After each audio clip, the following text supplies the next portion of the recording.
In this tutorial, you're going to learn how to make a JavaScript random name generator and pick up a couple of essential JavaScript skills. Hi, this is James from Junior Developer Central and welcome to this tutorial where we're going to make a JavaScript random name generator. If you have a second before we start, don't forget to subscribe to support the channel and for any future video updates. So in this project, we're going to make a JavaScript random name generator, and it's not the most scientific of projects, but as you can see, we're going to create a very simple couple of elements on the page that when you click a particular button, it just generates a random name for us on the page. So this really is a fairly beginner level project, but there are a couple of things if you don't know how to generate random things in JavaScript, like random numbers, then this tutorial will give you those basic skills that you can use in other projects. So this is the finished project. As you can see, it's not that complicated. So let's dive in and get coding the JavaScript and the front end for it. Okay, so for this project, I'm going to be using CodePen to complete it, but feel free to use your text editor or any other program that you've got to code this along. We only need a simple bit of HTML, CSS, and some JavaScript, and I'll be adding on Bootstrap later on just to give it a tiny bit of styling. So I'll create our markup first so that we've got somewhere to display our random name once it's been generated. So in our HTML, I'm just going to put a heading level 1 tag. And then I'll need two other elements. The first is basically something just to hold the random name once it's been generated, a container item if you will. So I'll just create a div with an ID of random name, which we can use to actually insert our text. And the final thing is just to add a button in there as well. And I'll also give that an ID as well. So as you can see, just clicking the button at the moment doesn't do anything. We actually need to add our JavaScript code to tell it what to do when that button's clicked, which we'll get onto in a few moments, but let's deal with the problem of generating that random name first of all. So over in our JavaScript tab, I'm going to add in some data which will generate the random names for us. And this is going to look a little bit of a cheat, but I'm just going to literally copy and paste in two arrays that I've created previously. And these are just some random names, first names and second names that can be combined together to create a new random name. So as I mentioned at the start of the tutorial, this isn't the most scientific way of doing anything. We're literally just taking two arrays of data and picking out a random item of each and then displaying that as our random name. But ultimately, these two arrays could be generated from somewhere else, from an API or from a database that you might have access to. So we could make something a little bit more complicated. But just for this example, we're going to use these static arrays and then just grab some random data from out of them. So what we'll do is create a function called getRandomName. And I'm literally going to return a string back from this function, but I'm going to use a template literal so that I can use string interpolation to actually just grab items from that array. So the first thing we want is our first name. So let's grab out of there from the first names array an item from a random index. So how do we get that random index? Well, first thing we do is use math.random to generate our random number, and then we can actually multiply that by the length of that first names array. So if we say first names.length, and this kind of gets us most of the way there in terms of generating that random first name.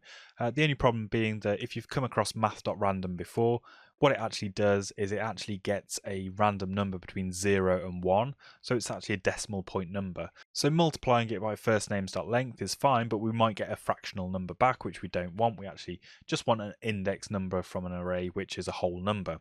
So if we say math.floor and wrap that whole number that comes back from there in the math.floor function, what this actually does is it rounds it down to the lowest number, and because our array is 0 indexed, we want to include 0 in that as well. So this kind of complicated nested expression will actually give us a random number, a random whole number in between 0 and the length of the first names array. So we could literally just copy all of this template literal here and just put a space inside there and do the same thing for second names. Just put that all on one line just so that you can see it in a bit more context. So this function, if we call it, we should see that it gives us back a random name. So over in the console, you can see that we're getting a random name from the first names and the second names array. So the first thing I'm going to do is just tidy up this template literal because it is a little bit messy and we're using the same code twice and we don't really want to repeat ourselves. So we could create another function called getRandomNumber. Let's just clear the console from here.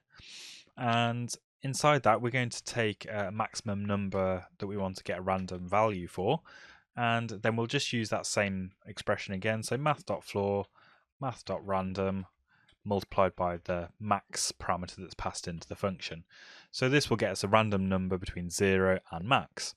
And now what we can do here is, instead of having this complicated nested expression inside our array index, we can just call getRandomNumber and pass it in the value of firstnames.length, and do the same thing for second names as well.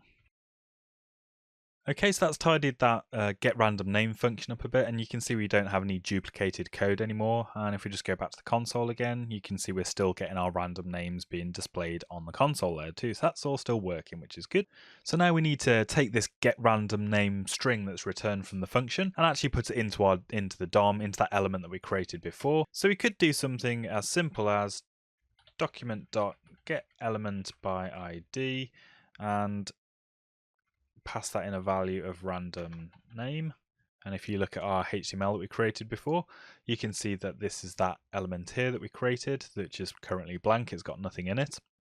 And then we could just say set the inner text of that, which is the value of text inside the div element, and set that to get random name.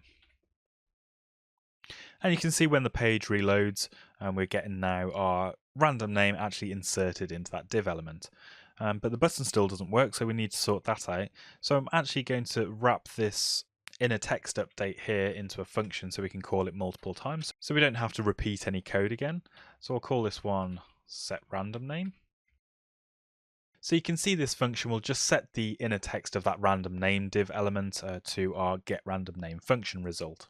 So to get that to run on page load, we could just call it down here. And you can see that's now appearing on our page again.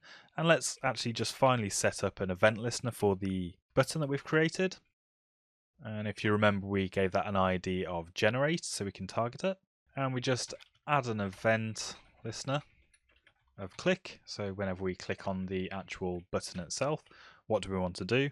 Well, we want to run that setRandomName function. So if we try and click that button now, you can see that our div element updates, and we're getting a random name each time we click that button.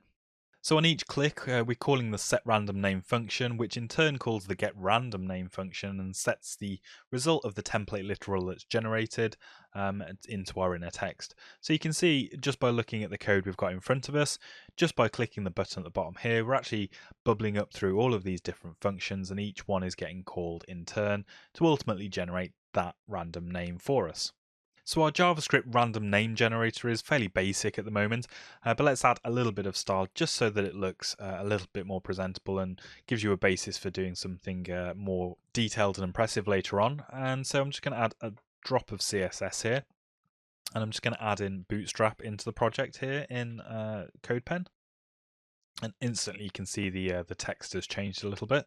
And what I will do is just apply a little bit of margin to the random name div element, just so that it's separated out from the other contents on the page. So we'll put some margin top and bottom, and I'll wrap the entire bit of code that we've got in a Bootstrap container element, which if you've used Bootstrap before, you'll know we'll literally just put the elements into a container which can be controlled with other classes and elements. And the final thing I'll do is just add some styling to the button, and we do that with Bootstrap by declaring the button as a class of btn, and also I'll say btn primary, which will give us that blue color. So there you go, you've got your JavaScript random name generator, and there's lots of room for improvement. As I said, the data structure itself could actually be imported from a file or an API that you have access to, and of course the styling leaves a lot to be desired, but it's really up to you to go away and come up with an awesome design for the name generator. So that's pretty much for this tutorial. Hopefully you've learned a couple of things about generating some random numbers and strings, and also how to use those functions in JavaScript that we came across. Just before you go, don't forget to subscribe to support the channel and for future notifications and updates, and I'll see you next time.